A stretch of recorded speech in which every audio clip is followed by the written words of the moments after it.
Triatlon klub Rival iz Rijeke drugu godinu za redom organizira utrku u trčanju za djecu osnovnih škola grada Rijeke i susjednih općina i gradova pod nazivom Rival Mala liga u trčanju.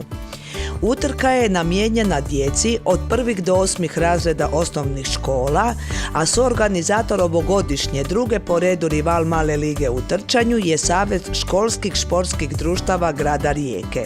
Mislim da je ovo akcija koju vrijedi ne samo podržati, nego i pohvaliti i zahvaliti ljudima, ovim prije svega volonterima, entuzijastima koji su uložili puno truda, zalaganja, da se ovako nešto uopće održi.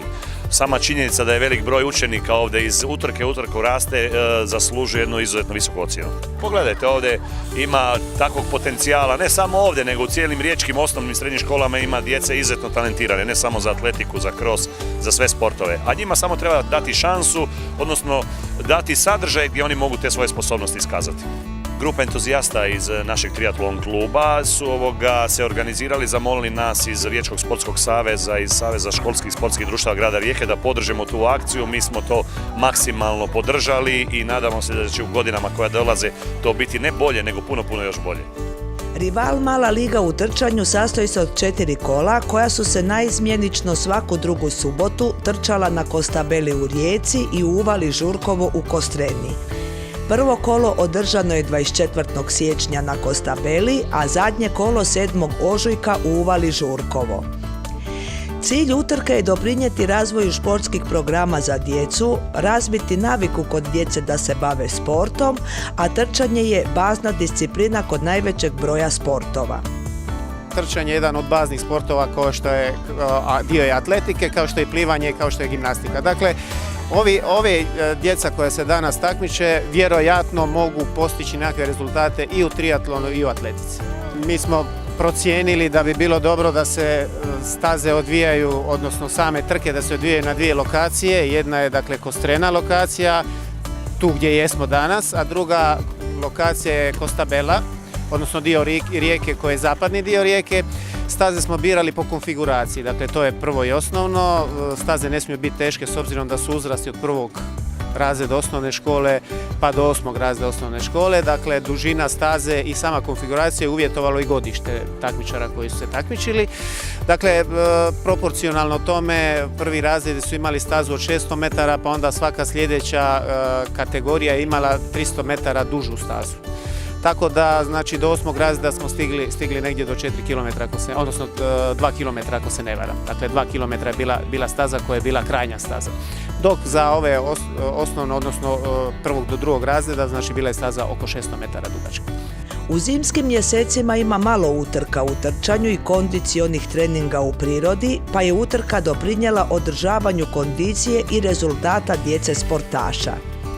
Novost od ove godine je da osim pojedinačnih rezultata po kolima i ukupno, bodovalo se i ekipne rezultate škola, te su se na kraju svakog kola i ukupno proglašavale prve 3 najbrže škole Rival Male lige u trčanju.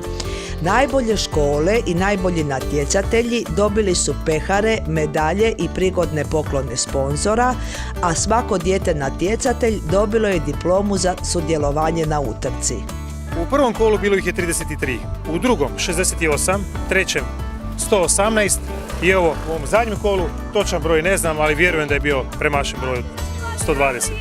Utrci se odazvalo 13 škola, a to su Osnovna škola Srdoči Rijeka, Osnovna škola Čavle, Osnovna škola Nikola Tesla Rijeka, Osnovna škola Trsat, Osnovna škola Kantrida, Talijanska osnovna škola Đelsi, Milan Brozović Kastav, Eugen Kumičić Mošćenička Draga, Škurinje Rijeka, Drago Žerve Brešca, Ivan Goran Kovačić Delnice, Belveder Rijeka i Vladimir Nazor Rijeka. Iz svih navedenih škola sudjelovalo je 231 dijete. Cilj triatlon kluba Rival iz Rijeke je da ova utrka postane tradicija za djecu osnovnih škola u zimskim mjesecima. Krasno, super, treba što češće ovako nešto napraviti, lijepo je. Lijepo je, vrijeme nas poslužilo i super. Ovo je odlična stvar, tako treba što više sporta i da se ljudi zabavljaju i to je odlično. Pa to je uvijek dobro za djecu, da su na svježem zraku, da trče, da se druže, da su zajedno, super je. njima je sigurno jako zabavno. I evo nas sada, poštovani gledatelji, sa jednom od organizatorica cijelog ovog događanja. Naime, ova dama s kojom ćemo sada razgovarati vodi odnose s javnošću cijeloga događanja i čućemo još nekoliko sada riječi s obzirom da je ovo zadnje, četvrto natjecanje. Djeca su vrlo zadovoljna i naravno njihovi roditelji. Kako je vaše mišljenje oko samog natjecanja i kako je sve prošlo, evo, zaključno zadnja četvrta utrka?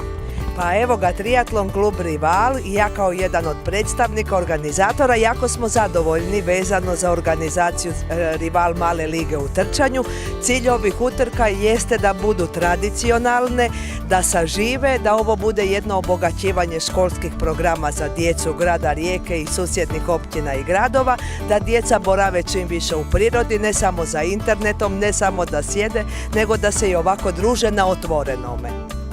Sada razgovaramo i sa članom organizacijskog odbora koji će nam nešto malo više reći i sam način kako kroz internet, ipak je to najnovija tehnologija, možemo pratiti sva događanja koja smo mogli pratiti već sada zadnjih 2 mjeseca.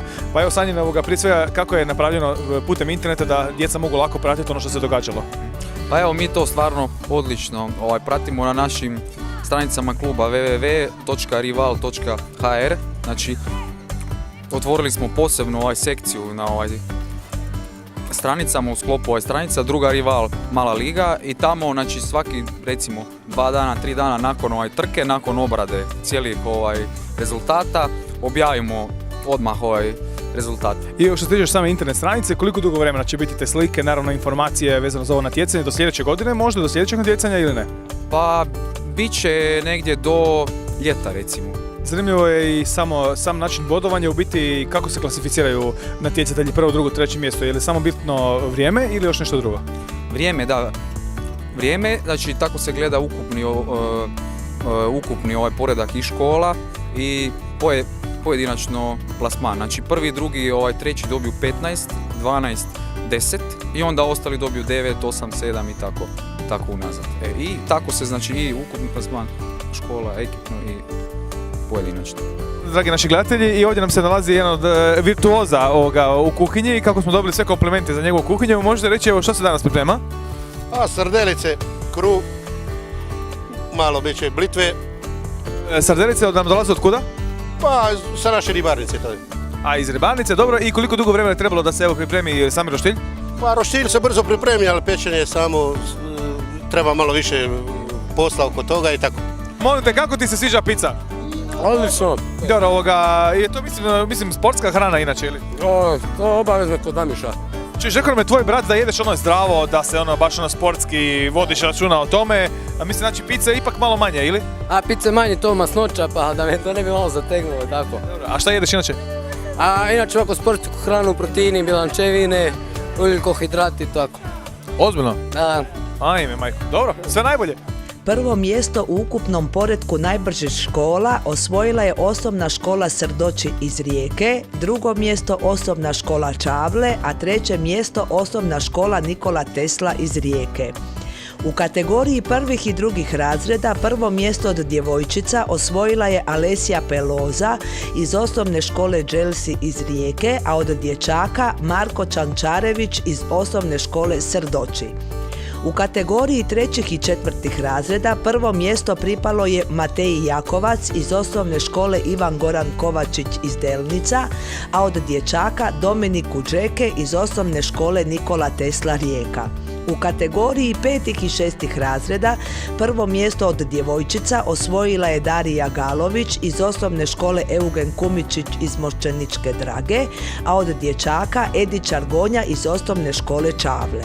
U kategoriji sedmih i osmih razreda prvo mjesto osvojila je Kristina Brižan iz osnovne škole Drago Žerve iz Brešca, a od dječaka Amel Mujkić iz osnovne škole Trsat Rijeka. Vas dvije se, dakle, dijelite drugo mjesto. Kako to da ste uspjeli baš sve napraviti da budete zajednički na drugoj poziciji?